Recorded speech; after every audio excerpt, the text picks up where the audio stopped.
سوال یہ ہے کہ قرآن کی کیسٹ یا سی ڈی کو بلا وضو چھونا جائز ہے یا ناجائز ہے؟ یعنی جس کیسٹ اور سی ڈی میں قرآن مجید کو ریکارڈ کیا جاتا ہے تو اس کو چھونا بغیر وضو کے کیسا ہے؟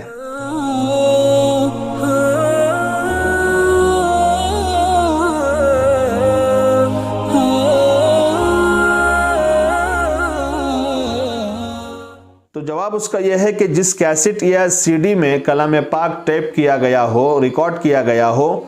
اس کو بغیر وضو کے چھونا جائز ہے، کیونکہ کیسٹ یا سی ڈی میں ایسے نقوش مکتوب نہیں ہوتے جنہیں ہم پڑھ سکتے ہیں، یعنی وہ الفاظ اس میں لکھے نہیں ہوئے ہوتے